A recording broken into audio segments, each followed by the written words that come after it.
I'd like to call the July 10th, 2025 meeting for the Surf City Planning Board to order. I need a motion to approve the agenda. Motion. Second. I have a first and a second. All in favor? Aye. Any opposed? Okay, the agenda is approved. Next on our agenda is the minutes from the July 12th, I'm sorry, not July, June 12th, 2025 Planning Board meeting. Motion to approve. Second. I have a motion to approve and a second the minutes of the June 2025 minutes. All in favor? Aye. Any opposed? Minutes are approved. Okay, we have no public comment. All right, Jeremy, next is our items for consideration. Yes, ma'am. Members of the Planning Board, thank you. Give me 1 second to get going here. Yeah.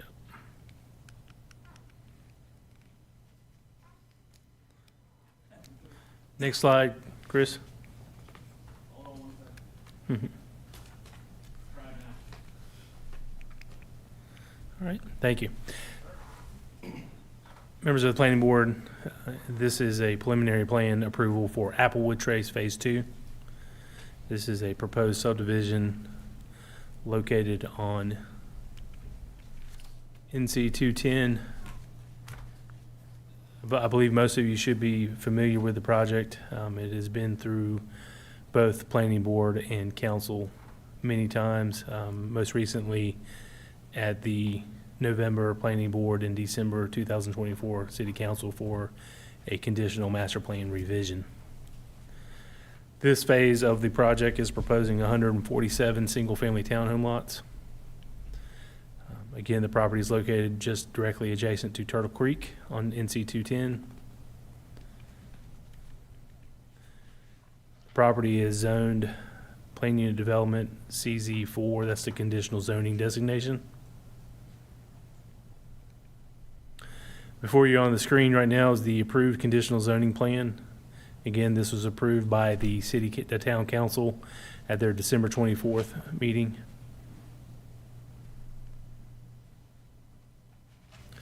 And this map is the phase 2 of the project in your agenda and before you on the screen. It matches the master plan overall in terms of traffic improvements to the site. Those will all come with phase 1. The connections are to Turtle Creek and through Edgecombe Drive, and then out Man Hollow Road out to 17 are the two primary connections. And the recently approved Colonial Heights next door to it will also be a future connection.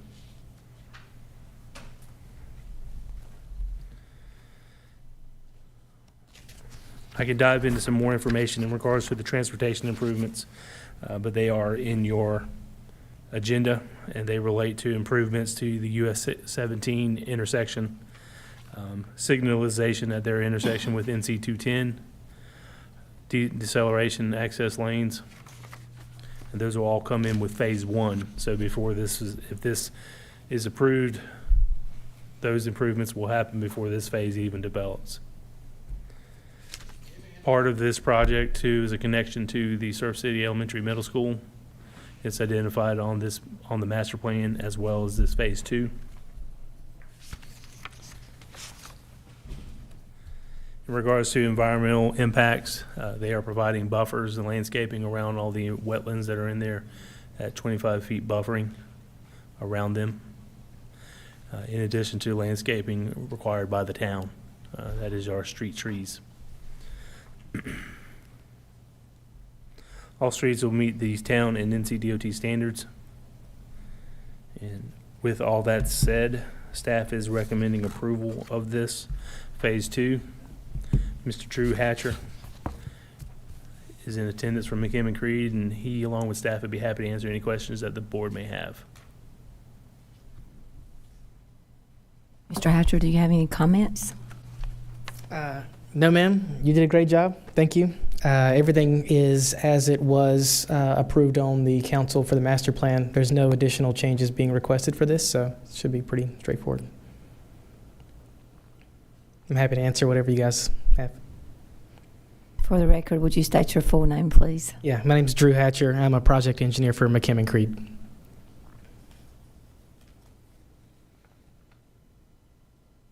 Anyone have any questions for Jeremy or Mr. Hatcher?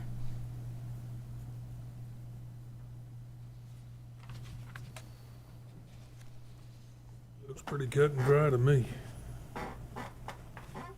I feel like we all know it by heart.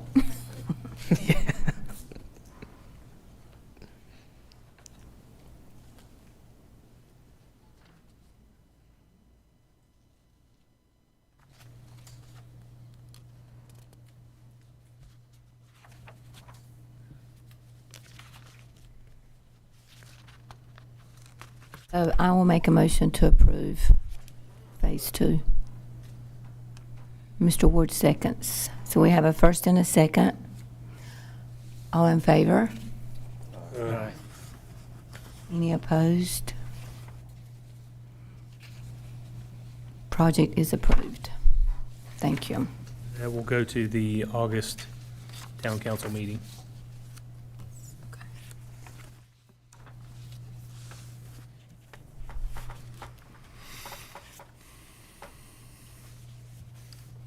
Next on our agenda is chairperson and vice chairperson election. As directed in our handbook committee guidelines, it is stated that each July, chair and vice chair elections are made. I am not made aware of anyone that has reached out to Jeremy or myself to seek one of these positions. Is that correct? Correct. So at this time, you would entertain any motion, any nominations. If there is none, at least a motion to maintain the current officers. I'll make that motion. I'll second. We have a first and a second to keep our current chair and vice chair. Current chair is myself, and vice chair is Steve Pasquantonio. Everybody in favor? Aye. Any opposed? Thank you. Motion is carried. That's what happens when you're not here, Steve. Okay. So for updates and reports, at your place, just real quick, there was a development update status, just informational. So you, if anyone as a board member, folks are going to always ask you, hey, what's going on? What's being built over here? I gave you a list and the status of the most recent and biggest projects that we've been working on. Not, I wouldn't say me, I've only been here 2 months, but projects that are in the works that we see being constructed or are still going through a review or some type of permitting. At last month's meeting, I discussed job growth corridors. It is my last slide tonight, and I'll skip over to it. Oh, it was the new presentation, Chris. Let's see, it is at your place. It is the job growth corridor map. And as I discussed last month, in the town's strategic plan passed by city council, one of the goals identified there was identifying growth corridors. It doesn't necessarily have to be like a overlay district like zoning. What I'm looking at and working with this board is proposing an overlay that is built into the comprehensive land use plan and with it policies. So when we have land use decisions to look at, there'll be policies that we'll have that will make it, will give reasons to support the type of businesses that have high employment. Working on those policies, and I'll bring them back before the board next month. And this corridor map is just one iteration. I give it to you now so you can look over the next month and say you don't agree going from 50 to the Onslow County line, and then from Cape Fear Community College up to 10 to 17, and then of course the entire 17 corridor. If we were to get projects in there that had high employment, we would develop policies that would support those decisions in favor of, and maybe even recommend conditions or requirements that we would put on those developers for who they're employing, where they're pulling that pool base, size or impact on traffic. But I wanted to put something in front of you that gave you some illustration when I was talking about when we discussed job growth corridors. So that's what the map is there for you to look at, and over the next month, it can be via email or call and discuss any thoughts that you have on it. But I think it would be a good tool to look to update and propose to the town council to make a new addition to the comprehensive land use plan.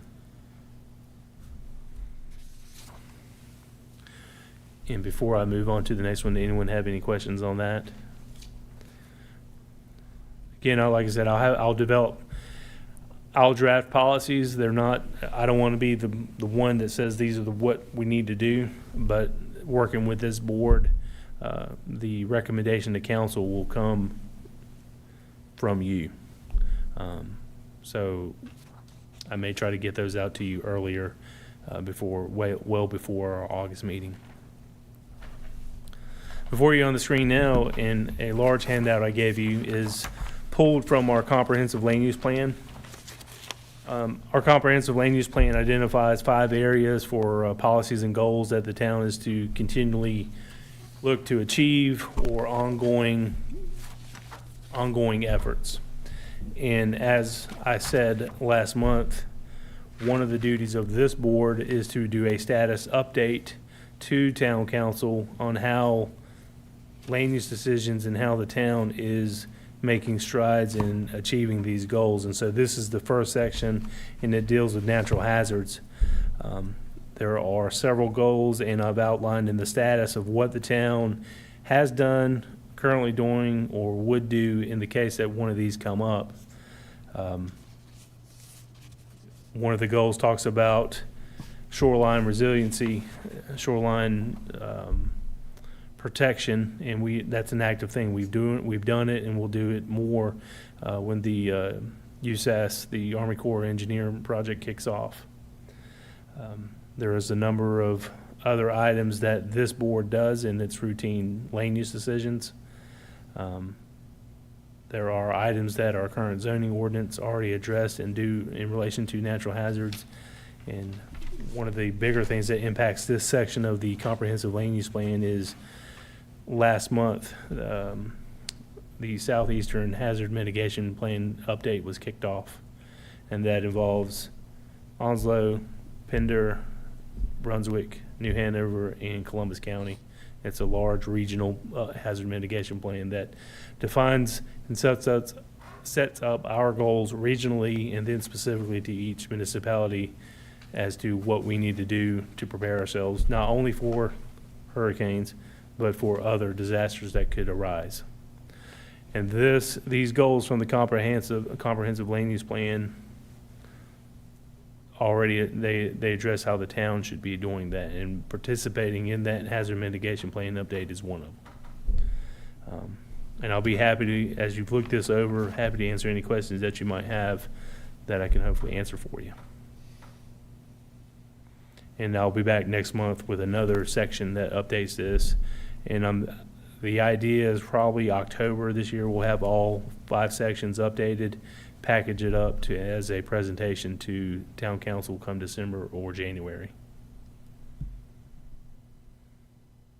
You briefly describe what the community rating system is? Which goal is that? It's the first one.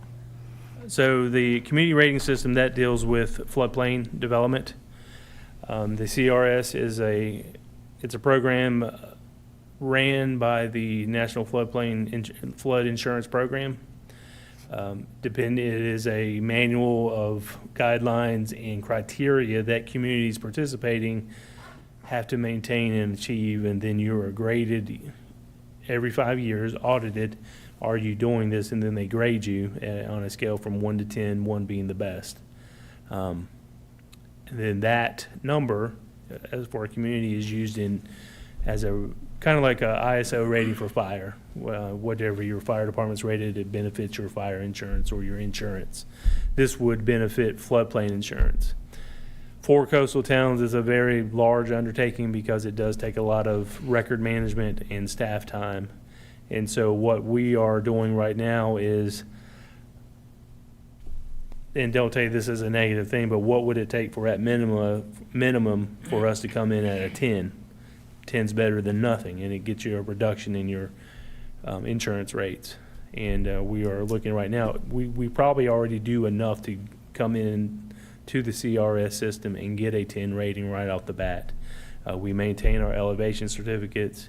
We do notifications in terms of flood hazard areas. We review that. We have standards. We have a floodplain development ordinance. So we do the minimum probably to come in at a 10, and then there's just, it's a scaling items of the stuff the town could do. I mean, to get a 1, you basically have to not allow development in the floodplain at all. There's not, I don't believe North Carolina has any ranked 1 CRS areas. But that's, right. That's what the CRS is. We are actively looking at it, and it is one, when I came onto the town, that is one thing that the manager and I discussed, trying to get the town identified in there. I'm not sure if North Topsail Beach or Topsail Beach are, but I know that a lot of our South Beaches are CRS members or participants. Holden, Sunset, Ocean Isle, Charlotte, all those southern, where they still face the same things we do, but they're able to do it. I believe Bald Head Island itself is a 6 or 5, and I mean, that's a very environmentally sensitive area.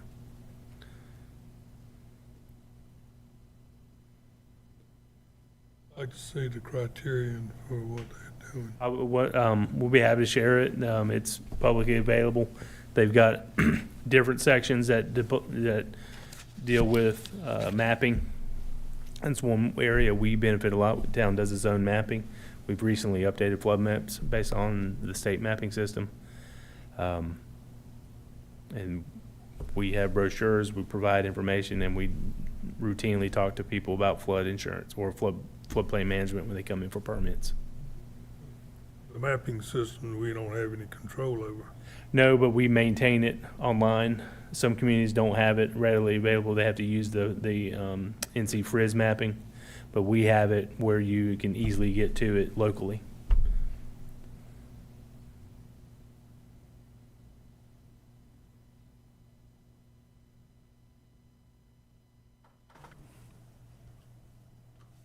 Thank you, Jeremy. That is all I have for updates.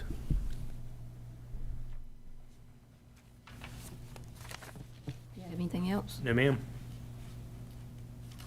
Make a motion to adjourn. Second. I have a first and a second to adjourn the meeting. All in favor? Aye. Any opposed? Meeting is adjourned. Thank you. Anybody else?